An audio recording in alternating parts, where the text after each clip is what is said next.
Your body runs on a 24-hour rhythm. Every organ, hormone, and energy system follows that timing. When it's aligned, energy rises and falls in a way that feels natural and predictable. When it drifts, even slightly, those patterns become harder to follow and harder to rely on. This module is about understanding that rhythm and how to bring it back into place. This module is designed to help you make sense of why sleep can feel so inconsistent, even when you're clearly tired. We'll look at how sleep is shaped by timing, how pressure to sleep builds across the day, and how mental and physiological activation can interfere with that process. You'll also see how these patterns connect to energy, metabolism, and hormone signaling in ways that aren't always obvious on lab work. And most importantly, we'll walk through the specific shifts that can help restore more consistent, predictable sleep over time. Your body keeps time with remarkable precision. At the center of that system is the suprachiasmatic nucleus, or SCN, a small cluster of neurons in the brain that acts as your master clock. The SCN resets every morning when light enters the eyes, which tells your body it's time to increase alertness, raise cortisol naturally, and begin the daytime metabolic program. But the SCN isn't working alone. Your liver, gut, muscles, fat tissue, and even your immune system all have their own internal clocks. These peripheral clocks don't get information from light. They take their cues from when you eat, when you move, your body temperature, and hormone signals. When all of these signals align, your energy, appetite, mood, and metabolism stay synchronized. But when timing becomes irregular, late night light, skipped meals, inconsistent bedtimes, these clocks start operating on different schedules. And when the system loses coordination, the effects show up as fatigue, brain fog, cravings, irritability, and slowed metabolism, long before any lab value changes. Sleep isn't one long block of rest. It's a repeating cycle that runs every 90 minutes. Each cycle moves through light sleep, deep sleep, and REM sleep, and every stage serves a different physiologic purpose. Light sleep helps the brain process information and transition into deeper stages. Deep sleep is the most restorative phase for your body. This is when growth hormone is released, tissues repair, and the immune system strengthens. REM sleep brings the brain back online. It's essential for emotional regulation, memory consolidation, and creativity. A healthy night includes 4 to 6 of these cycles. But if sleep is fragmented, even with a normal number of hours, these cycles get interrupted and your brain and body miss the deeper phases that restore energy. Circadian rhythm isn't just about sleep and wake timing, it also helps organize how hormonal signals are timed across the day. Cortisol rises in the morning to support alertness. Melatonin increases in darkness to guide the transition into sleep. Insulin works best during daylight, which is why your body handles meals more efficiently earlier in the day. Appetite hormones like leptin and ghrelin depend on consistent, high-quality sleep. And even thyroid regulation follows circadian timing signals. This is how the body is designed to work when timing cues are aligned.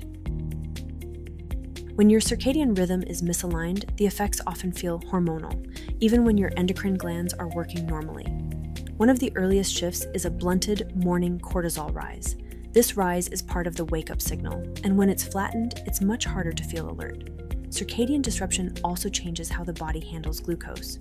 Reduced insulin sensitivity doesn't necessarily cause symptoms directly, but it does make blood sugar regulation less efficient, which can contribute to fluctuating energy. Appetite hormones shift as well.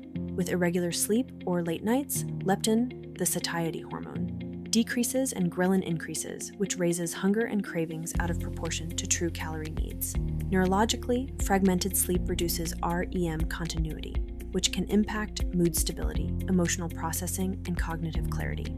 And because thyroid hormone regulation also follows circadian timing, chronic misalignment can influence certain aspects of thyroid signaling. Though the degree varies widely between individuals, these changes in symptoms are real, but they're driven by disrupted timing cues rather than hormone failure. When rhythm is restored, these systems often normalize long before any lab result changes.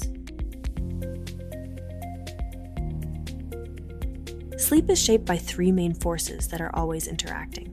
Sleep pressure builds across the day and creates the drive to sleep. Circadian timing determines when your body expects sleep to occur. And arousal reflects how mentally and physically alert the system still is. When these are aligned, sleep tends to come more easily and feel more predictable. Sleep can feel unpredictable when the signals that guide it start to drift apart. sleep pressure may not be strong enough by the time you go to bed. Your internal clock may be expecting sleep at a different time, and your brain may still be in an alert, problem-solving state. All of these can exist at the same time, even when you feel completely exhausted. Sleep pressure is the internal drive that builds the longer you are awake. It's what allows sleep to happen without effort. When this pressure is strong, falling asleep tends to feel more automatic.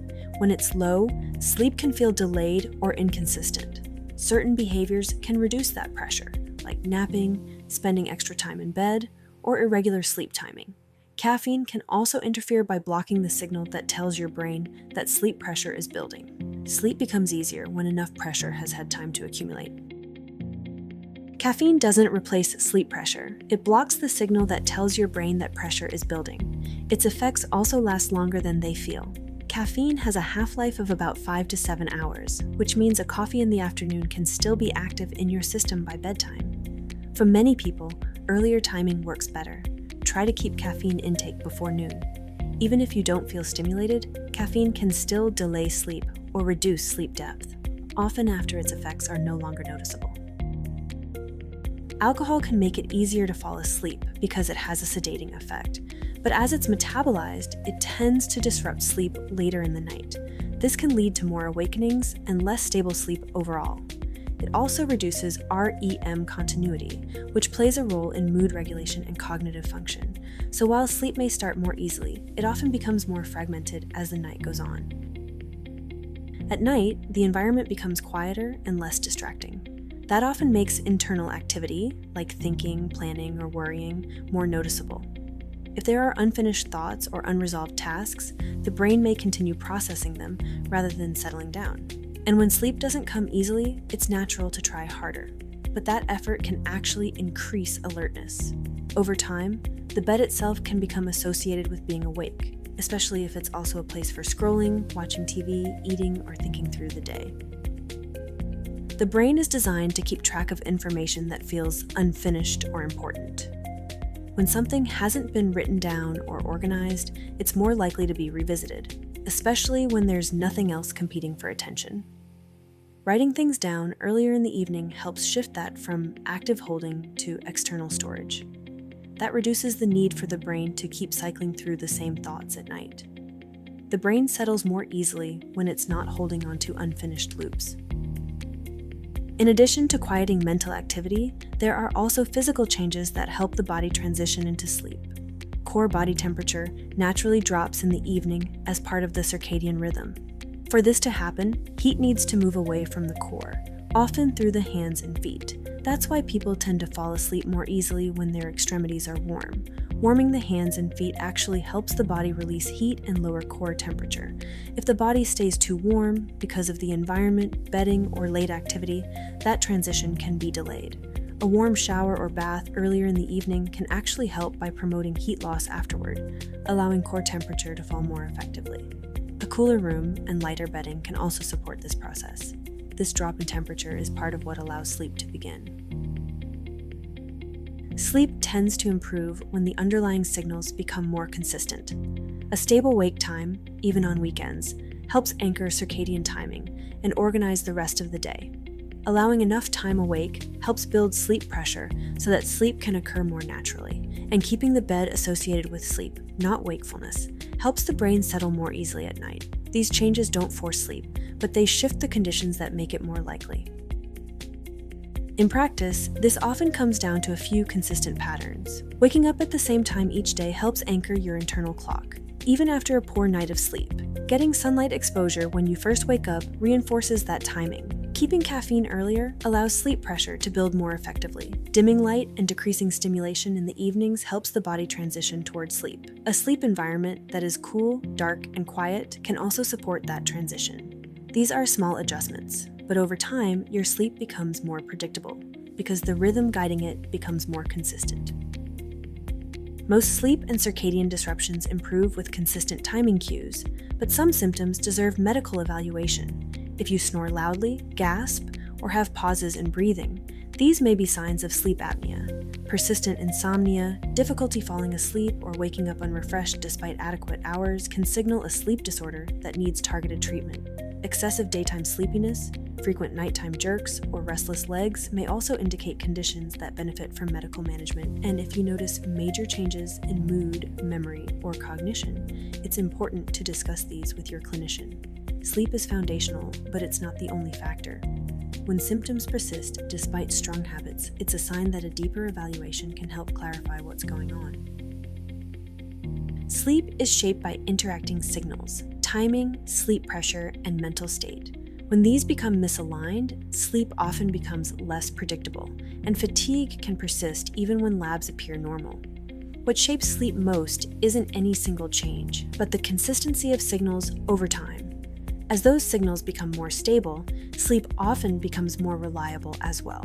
In the next module, we'll explore how nutrition supports metabolic stability and works together with your daily rhythm.